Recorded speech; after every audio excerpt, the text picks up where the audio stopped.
أعوذ بالله من الشيطان الرجيم. بسم الله الرحمن الرحيم.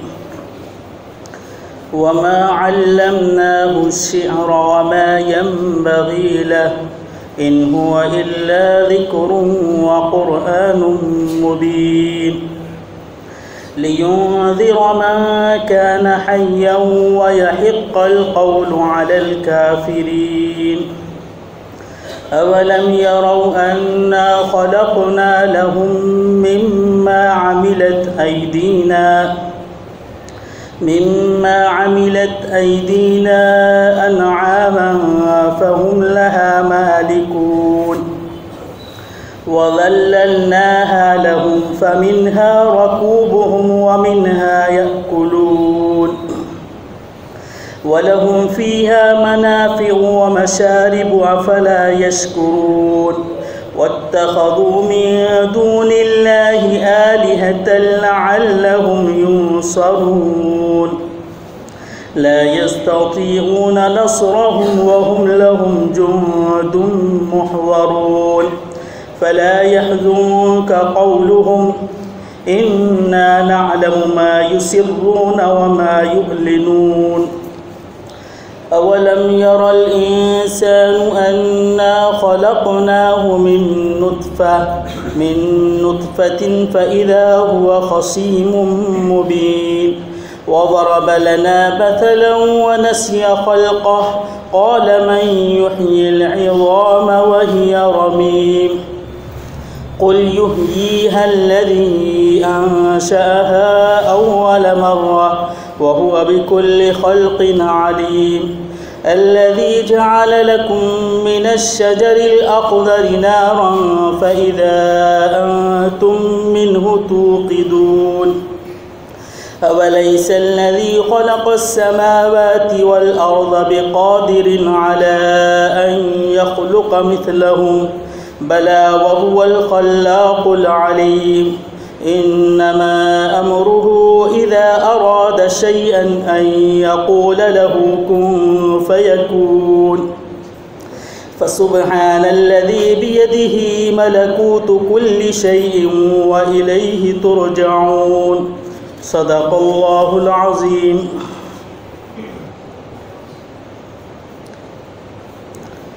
اور ہم نے نہیں سکھایا ان کو شعر کہنا اور یہ ان کے مناسب بھی نہیں.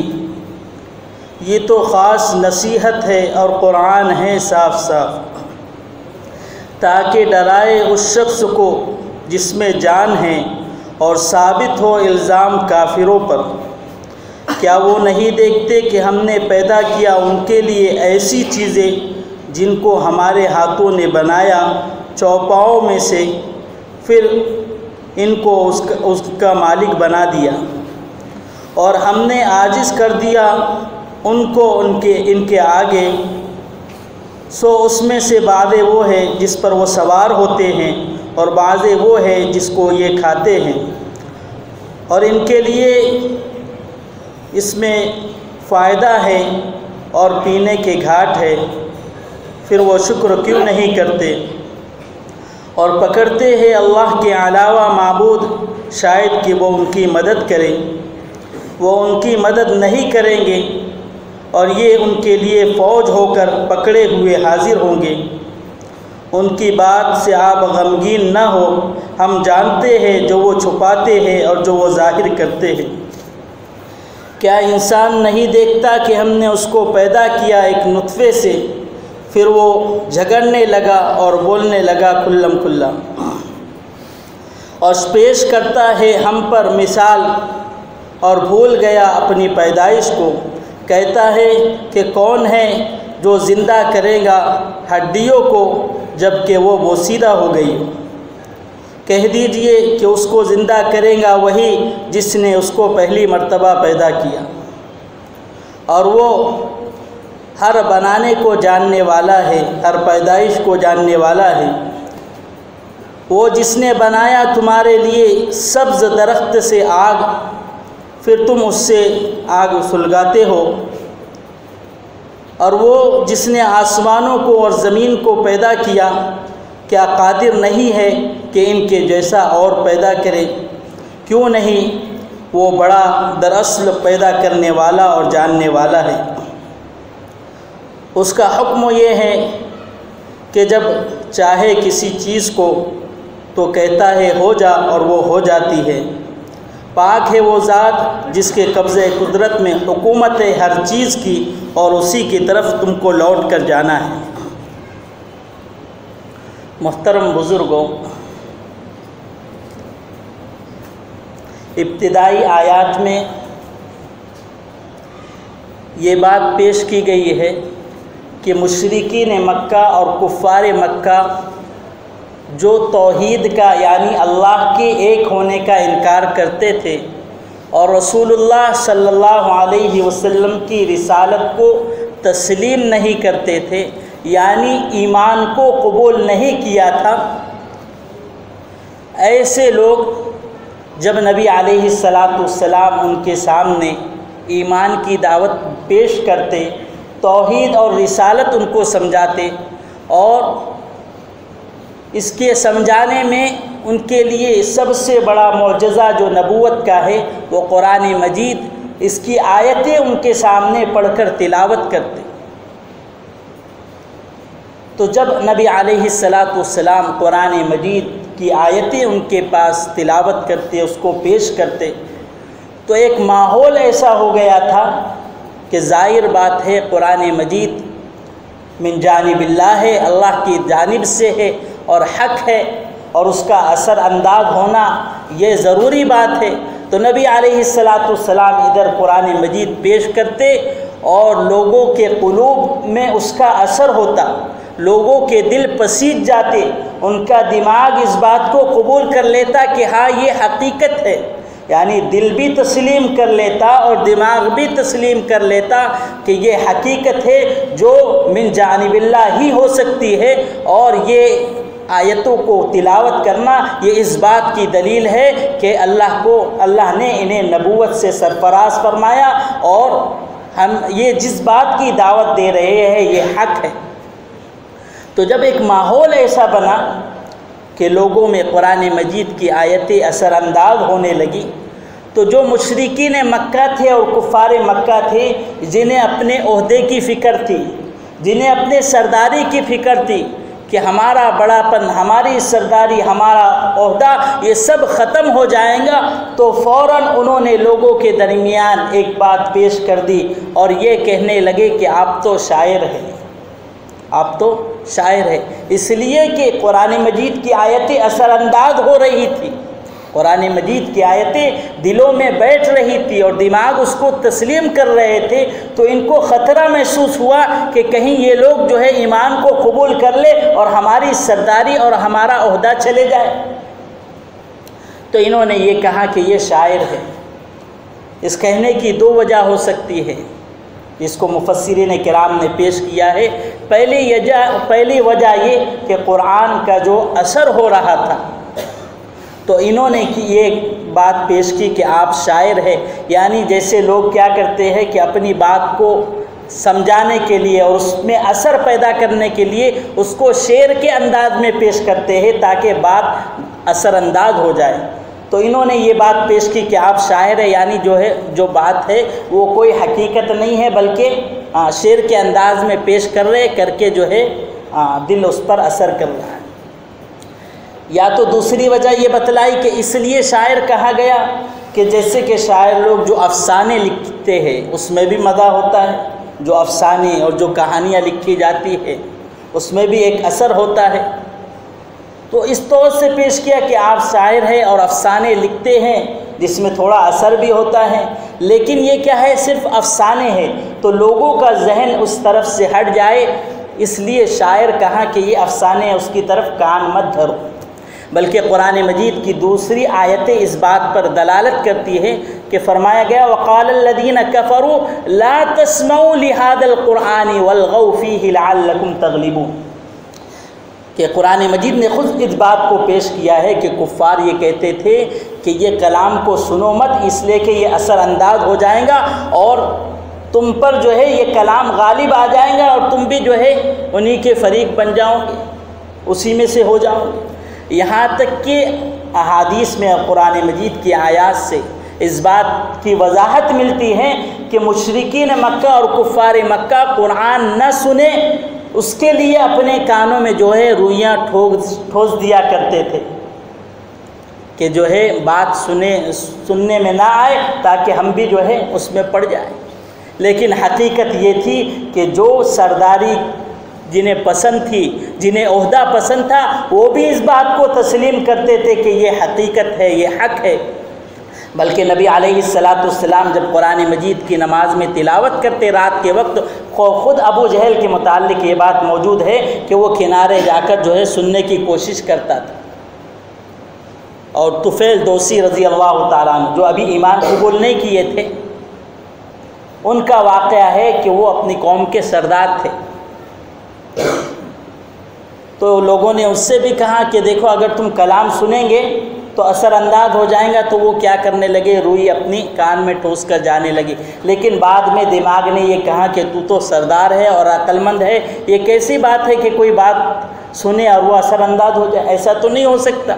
تو انہوں نے روئی نکالی، جیسے ہی اللہ کا کلام کانوں میں پڑا تو وہ اثر انداز ہو گیا اور ان کی حقیقت ان پر ظاہر ہو گئی۔ فوراً انہوں نے جو ہے ایمان قبول کر لیا۔ نبی علیہ السلام سے فرمایا کہ میرے لیے کوئی علامت بنا دیجیے۔ نبی علیہ السلام نے دعا کی۔ حدیث میں بات ملتی ہے کہ آپ کی پیشانی پر ایک نور ظاہر ہوا، ایک نور آ گیا۔ بعد میں انہوں نے کہا کہ میں جب قوم کے پاس جاؤں گا تو وہ کہیں گے کہ اس کا چہرہ بدلا ہے، تو یہ نور کو جو ہے کوئی دوسری طرف منتقل کر دیا جائے۔ تو ان کے ہاتھ میں غالباً یہ نور منتقل کر دیا گیا۔ تو ایسے ہی بے شمار افراد اور قیامت تک آج تک ہم قرآن مجید کے اثرات دیکھ رہے ہیں کہ کیسے کیسے لوگوں نے ایمان قبول کیا ہے۔ اور جو ابتدائی مجلس تھی، جو یہاں پر تفسیر قرآن شروع ہو رہی تھی، جس کا افتتاح جو ہوا تھا، اس وقت بھی میں نے کئی واقعات پیش کیے تھے کہ قرآن کیسے اثر انداز ہوتا ہے۔ بہرحال تفصیل کا موقع نہیں ہے، تو یہاں پر یہ لوگ کہنے لگے کہ آپ کیا ہے، شاعر ہے، تاکہ لوگ جو ہے دور ہٹ جائیں۔ تو یہاں پر اللہ تعالیٰ فرماتے ہیں کہ آپ شاعر نہیں ہے اور شعر کہنا یہ آپ کے مناسب بھی نہیں ہے۔ یہاں پہ رد کیا گیا۔ حدیث طیبہ میں یہ بات موجود ہے کہ کسی صحابی نے حضرت عائشہ صدیقہ رضی اللہ تعالیٰ عنہا سے دریافت کیا کہ کیا آپ شاعر تھے یا شعر کہتے تھے؟ تو حضرت عائشہ صدیقہ رضی اللہ تعالیٰ عنہا نے فرمایا کہ نہ آپ شاعر تھے اور نہ شعر کہتے تھے، بلکہ ایک شعر کبھی کبھی آپ پڑھ لیا کرتے تھے جو ابن طرفہ کا شعر ہے۔ ستبدی لک الایام ما کنت جاہلا ویاتیک بالاخبار من لم تزودی، یہ شعر کبھی کبھی آپ پڑھ لیا کرتے تھے۔ ایک مرتبہ نبی علیہ السلام نے اس شعر کو پڑھا تو حضرت ابو بکر صدیق رضی اللہ تعالیٰ عنہ کہنے لگے کہ اے اللہ کے رسول، یہ شعر اس طرح نہیں ہے۔ آپ نے پڑھا تھا ستبدی لک الایام ما کنت جاہلا ویاتیک من لم تزودی بالاخبار، بالاخبار کو آپ نے بعد میں پڑھا تھا۔ تو حضرت ابو بکر صدیق رضی اللہ تعالیٰ عنہ نے فرمایا کہ یہ شعر اس طرح نہیں ہے، یہ الگ ہے۔ تو نبی علیہ السلام نے وہاں پر حضرت ابو بکر صدیق سے فرمایا تھا کہ میں شاعر نہیں ہوں اور نہ میں شعر کہتا ہوں، یہ میرے مناسب بھی نہیں ہے، بلکہ ایک بات نکلی میں نے پیش کر دی۔ تو یہاں پر نفی کی گئی اور مشرکین مکہ کو یہ کہا گیا کہ یہ حقیقت میں اللہ کا کلام ہے، کوئی آپ شاعر نہیں ہے جو شعر پیش کر رہے ہو۔ فرمایا کہ یہ نصیحت ہے اور قرآن ہے صاف صاف ڈرانے کے لیے انسانوں کو، انسان اور جناتوں کو ڈرانے کے لیے کہ وہ ایمان قبول کر لیں کہ اسی میں دنیا اور آخرت کی کامیابی ہے، اور جو ایمان نہ قبول کریں گے اس کو ناکامی ہوں گی، خسارہ ہوگا، دنیا میں بھی اور آخرت میں جہنم ٹھکانہ ہوگا۔ تو یہ قرآن مجید ڈرانے کے لیے ہے۔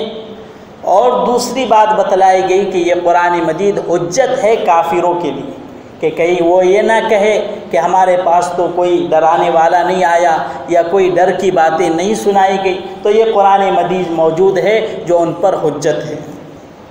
پھر آگے اللہ تعالیٰ چند نعمتوں کا تذکرہ فرما رہے ہیں۔ ان نعمتوں کا تذکرہ فرما کر یہ بات پیش کرتے ہیں کہ ان کو کیا ہو گیا کہ ساری نعمتیں استعمال کر رہے پھر بھی ایمان کو قبول نہیں کرتے۔ تو یہاں پہ ایک نعمت یہ بتلائی کہ ہم نے ان کے لیے جو ہے اپنی قدرت سے چوپائے بنائے، جانوروں کو بنایا، اور یہ جو ہے عرب کے یہاں یہ اصل سرمایہ ہوتا تھا، جو چوپائے جو جانور ہوتے تھے یہ اصل ان کا سرمایہ ہوتا تھا۔ اونٹ ہے، کسی کے پاس اونٹ کے ریوڑ ہے، کسی کے پاس گھوڑے ہیں، کسی کے پاس بکریاں ہیں، تو یہ عرب والوں کا خاص مال ہوا کرتا تھا۔ تو فرمایا کہ یہ مال ہم نے جو ہے چوپائے تم کو دیے اور اس کا مالک تم کو بنایا ہے، اور پھر ان چوپاؤں کو ہم نے مسخر کر دیا تمہارے لیے کہ جب چاہے اس پر سوار ہو جاؤ، جب چاہے کھانے کا دل کرے تو اس کو ذبح کر کے کھا لے۔ اور پھر فرمایا اسی طریقے سے اس میں بہت سارے فائدے ہیں، اس کے گوشت میں، اس کی کھال میں، اس کی ہڈی میں، اس کے بالوں میں، اور اسی طریقے سے ہم نے اس کو پینے کی گھاٹ بنائی، مطلب دودھ نکل رہا ہے۔ تو یہ کتنی اہم نعمت ہے۔ تو اللہ تعالیٰ ان نعمتوں کا تذکرہ کر کے فرماتے ہیں کہ انہیں چاہیے تھا کہ ساری نعمتیں استعمال کر رہے، اور سارے جانوروں کو ہم نے اس کے لیے مسخر کر دیا۔ ایک چھوٹا بچہ وہ بھی گھوڑا چلا رہا ہے کہ اللہ نے مسخر کر دیا ہے گھوڑے کو۔ ایک اونٹ جو بہت طاقتور ہے لیکن ایک انسان اس پر قبضہ کر رہا ہے، اس کو چلا رہا ہے، تو یہ کیا ہے؟ اللہ نے مسخر کر دیا ہے۔ تو فرمایا کہ اتنی نعمتیں استعمال کرنے کے بعد بھی ہونا یہ چاہیے کہ اپنے رب کو رب تسلیم کرے اور اس پر ایمان قبول کر لے، لیکن ان کی حالت یہ تھی کہ وہ ایمان قبول نہیں کرتے تھے، اور اللہ فرما رہے کہ بہت سارے معبود بنائے رکھے تھے، اور یہ سوچتے تھے کہ یہ ان کی مدد کرتے ہیں یا مدد کریں گے۔ الگ الگ، کسی کو بارش کا معبود، کسی کو جو ہے اولاد دینے کا معبود، کسی کو اور طریقے سے اناج کا، اس طریقے سے الگ الگ معبود بنائے رکھے تھے۔ تو اللہ تعالیٰ فرماتے ہیں کہ یہ سوچ رہے کہ یہ سب اس کے معبود ہے اور ان کے ذریعے سے اس کو فائدہ پہنچ رہا ہے، کہاں ایسا کچھ نہیں ہے، نہ یہ ان کی مدد کریں گے اور نہ یہ مدد کر سکتے ہیں، بلکہ یہ خود فوج بن کر اللہ کے حضور پکڑے ہوئے حاضر ہوں گے۔ اس آیت کی تفسیر 3 طریقے سے کی گئی۔ ایک تفسیر میں یہ بات کہی گئی کہ جن معبودوں کی یہ عبادت کر رہے ہیں قیامت کے دن یہ فریق مخالف بن کر آئیں گے، یعنی خود ان کے خلاف ہو جائیں گے، اور ایک فریق بن جائیں گے سارے معبود اور ان کے خلاف ہو جائیں گے۔ دوسری تفسیر یہ بات کی پیش کی گئی کہ یہ فریق مخالف بھی بنیں گے اور ان کے متعلق گواہی بھی دیں گے کہ یہ ہم کو پوچھتے تھے، یہ اپنے رب کو چھوڑ کر ہماری عبادت کرتے تھے، تو یہ خلاف میں ہو جائیں گے اور گواہی بھی دیں گے۔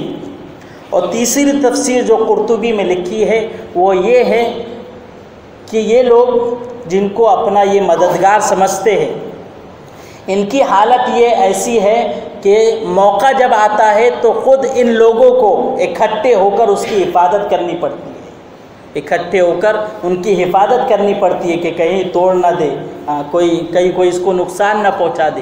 حالانکہ معبود تو یہ ہوتا ہے جیسے یہ سمجھ رہے کہ یہ ہماری مدد کریں گے، وقت پڑا تو ان کو خود ان کی مدد کرنی پڑتی ہے۔ پھر آگے اللہ فرما رہے کہ یہ جو شاعر کہتے ہیں نا آپ کو، شاعر، اور بات کو تسلیم نہیں کرتے، ایمان قبول نہیں کرتے ہیں، تو ان کی بات پر آپ غمگین نہ ہو، اس لیے کہ ہم جانتے ہیں یہ کیا چھپا رہے اور کیا ظاہر کر رہے ہیں۔ دل تو قبول کر رہا ہے لیکن سرداری ہے، ہونا چاہیے، عہدہ ملنا چاہیے، کہ اس کے زعم میں، اس کے گمان میں یہ بات کو قبول نہیں کر رہے۔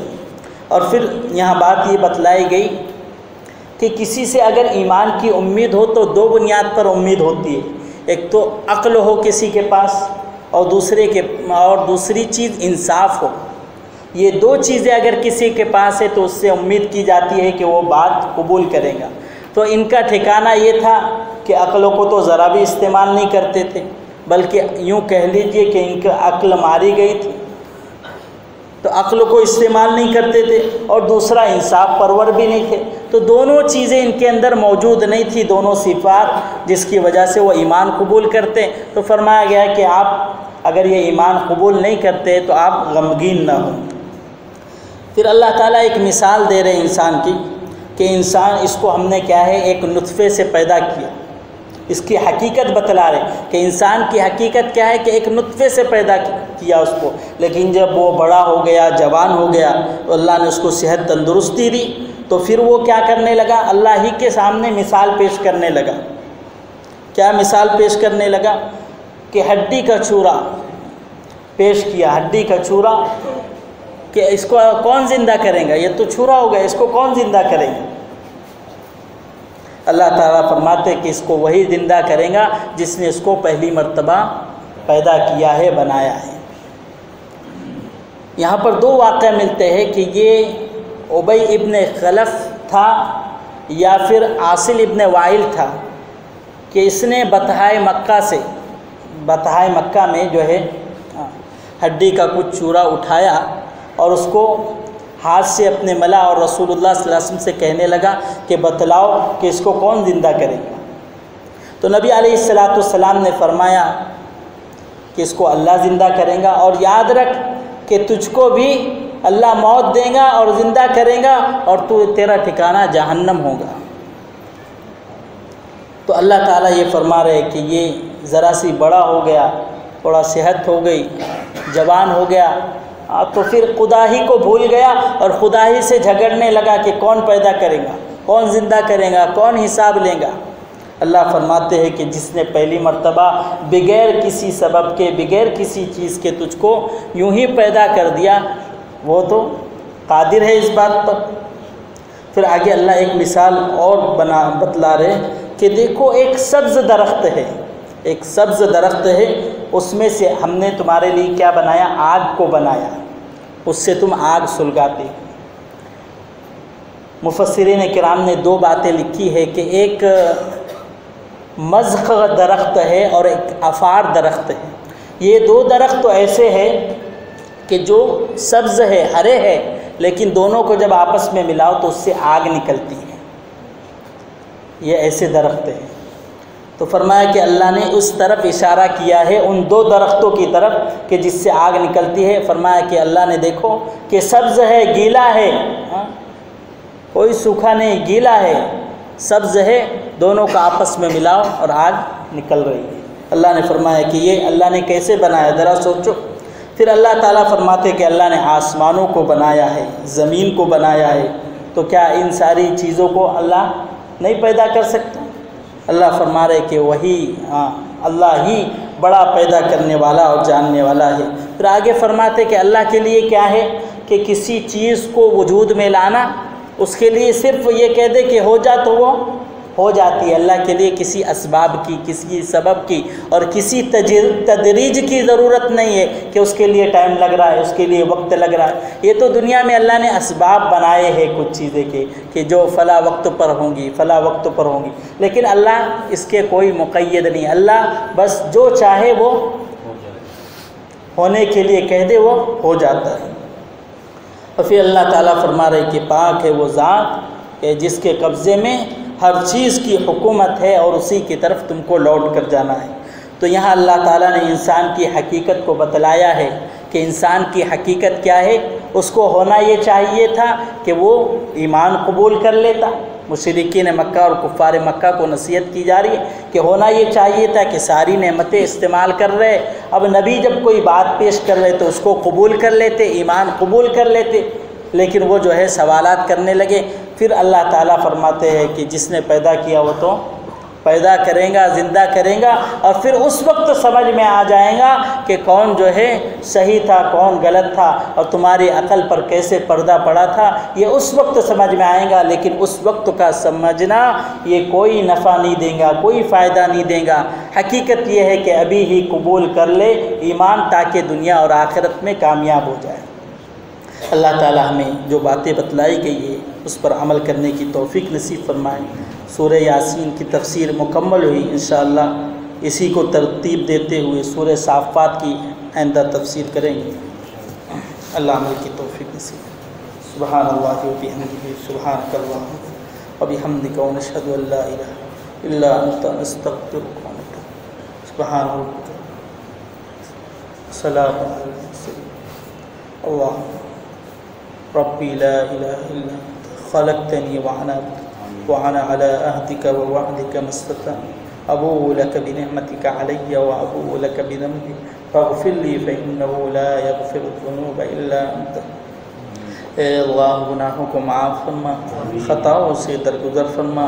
اے اللہ قرآن مجید میں جو پیغامات ہے، اے اللہ جو تیرے احکامات ہے، اے اللہ ان پر عمل کرنے والا بنا، ان کو سمجھنے والا بنا، ان کو سمجھنے والا بنا، عمل کی نیت سے سننے والا بنا۔ اے اللہ عمل کرنے کی توفیق نصیب فرما۔ اے اللہ جو اے اللہ حضرات قیمتی وقت لے کر آتے ہیں، اے اللہ انہیں صحیح بات سمجھا دے اور صحیح عمل کرنے کی توفیق نصیب فرما۔ اے اللہ زندگی کے رخوں کو موڑ دے، اے اللہ دین کی طرف موڑ دے، ایمان کی طرف موڑ دے، اعمال صالحہ کی طرف موڑ دے۔ اے اللہ جب تک زندہ رکھ، ایمان پر زندہ رکھ، اعمال صالحہ کرنے کی توفیق نصیب فرما، اپنے رضا والے اعمال کرنے کی توفیق نصیب فرما۔ اے اللہ موت دے ایمان پہ خاتمہ نصیب فرما۔ اے اللہ ضرورتوں کو پوری فرما، حاجتوں کو پوری فرما، مشکلوں کو دور فرما۔ اے اللہ ہر ایک کی الگ الگ پریشانی ہیں، الگ الگ حاجتیں ہیں، الگ الگ ضرورتیں ہیں۔ اے اللہ ہم سے بہتر آپ جانتے ہیں۔ اے اللہ تمام کی جائز تمناؤں کو پورا فرما۔ اے اللہ جو بیمار ہے صحت کاملہ عاجلہ دائمہ مستمرہ نصیب فرما۔ اے اللہ تیرے حبیب نے فرمایا کہ سورہ یاسین کی تکمیل پر اے اللہ جس مقصد کے لیے اس کو پڑھا جاتا ہے، اے اللہ تو اس کو قبول فرماتا ہے۔ اے اللہ ہمارے جتنے بھی مقاصد ہیں، اے اللہ ہمارے جتنے بھی مقاصد ہیں جو ابھی ذہن میں ہے نہیں ہے، اے اللہ آپ بہتر جانتا ہے ہمارے تمام مقاصد کو۔